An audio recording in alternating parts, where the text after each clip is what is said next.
Laois's win over Antrim in the previous round didn't seem to raise expectations, from without the squad anyway. Inside Niall Rigney's camp, things were clearly different.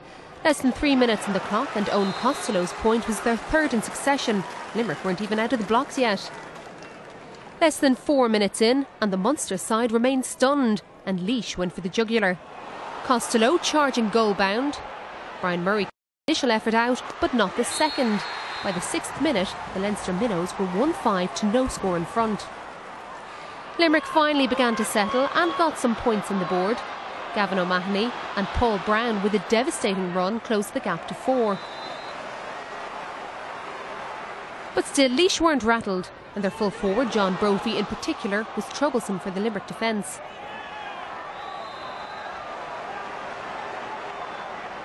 Limerick finished the opening half strongly though, taking 4 of the last 5 points. Brown was actually about to be taken off when he struck an important score to ensure his side was just a goal behind at half-time. And so Brown remained on the pitch. Laois began the second half well too, but then their opponents began to slowly creep closer. James Ryan was a particular thorn in the Laois side. Limerick still weren't performing with any real confidence.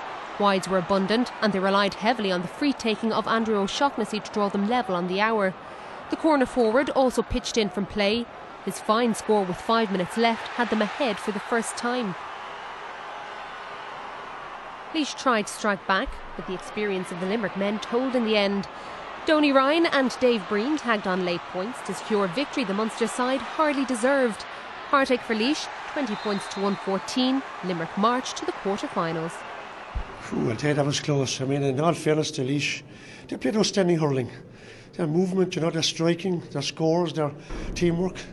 It was as good as we've seen, and I must say, you have to give them credit. We were kind of chasing the game for a long time, and it wasn't good enough really, so we had to kind of sort a few things out, and a few lads came on and made a difference. I think fitness probably told in the last 5 to 6 minutes of the game, and a little bit of cuteness maybe on behalf of Limerick, but the lads played some fantastic hurling for 66, 67 minutes of that game, and I'm just desperately proud of them. And they're very, very disappointed, and I'd be disappointed in them if they weren't. The hurling and Michael, Galway this year compared to Galway last year, do you see a difference? Absolutely. They seem to be much more together, much more committed, hungry, mad for action, and they're very, very difficult opponents. They're fighting for every ball as if their life depended on it. I think there's a few things that work here. The management team have a great balance about them. John Hardiman was with Athenry for years, a great coach. John Moylan is an encyclopedia of hurling in Galway. He knows every hurler from under 10 up, and Joe Connolly is the kind of iconic figure and the figurehead, and then John McIntyre has a lot of experience now, having been with Offaly a few times and all. So I think they have a great balance there.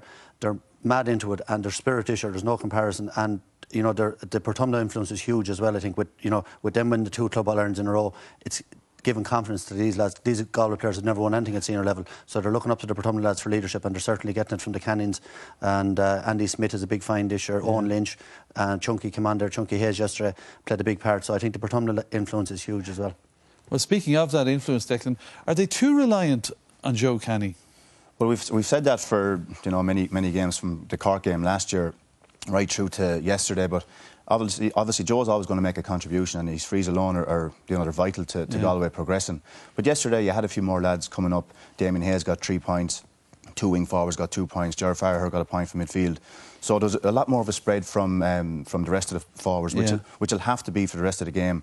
And I think Michael said it yesterday, Joe will have to be back on the edge of the square, and I think then maybe Damien Hayes and Niall Healy will feed off him a lot more, but they'll need to get maybe a couple more scores from the inside forward line as well as Joe, so that remains the key to Galway progressing any further. All right, Michael, you've spoken about their steel and resolve. Shane Kavanagh is going to be gone now, broken bone in his hand.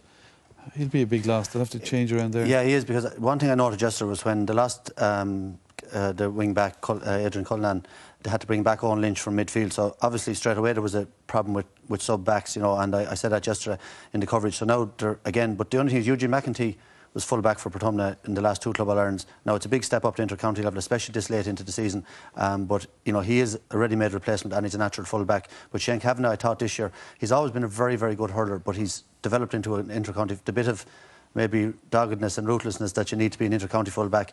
He's added that to his game this year and a bit of steel, and he is certainly a big loss, along with the wing-back as well, gone there as well. So that's two, they're really going to be tested, but that's what the panel is for. There is a question mark about maybe their full-back line, which like 2 years ago, they were hurling Kilkenny right to the 62nd minute, and all of a sudden, full-back line went missing 2 goals. And against Cork yesterday, Niall McCarthy and Asaki could have had a goal each, and it could have been from deserving to win the game to being out of it. So if goal chances will come up though, Declan, won't they, in a match? I mean, well, they will, but they were kind of, it wasn't an exceptional move. It was just all of a sudden seemed to be a Cork man inside in his own, which happened against Kilkenny with Eddie Brennan in on his own. So those little lapses, they're vital. If they're going to go any further, there are a couple of things we mentioned: the full forward line, full back line. They'll have to get more contributions there, I think. Okay, but they're still getting through. What about Cork?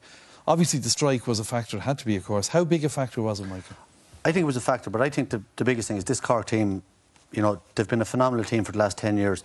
Like Donal Óg, Ben O'Connor, Joe Dean and Dermot Sullivan went earlier in the year, Sean Óg, Timmy McCarthy. They've been unbelievable servants to Cork, and eventually your time is up, as a team. And I think that just the time is up. I don't think the strike. I think just they're tired. They've been around a long, long time. It certainly wasn't a help, but they would have been motivated by that to play better. But I just think it's a rebuilding job now needed in Cork. These players have given fantastic service. And they've changed many facets of the GAA, not just on the playing field, the running game they brought in, but also, they haven't been afraid to stand up for their rights off the field as well. And they'll, in history, I think they'll be looked back on fondly. Okay, Laois and Limerick, Declan.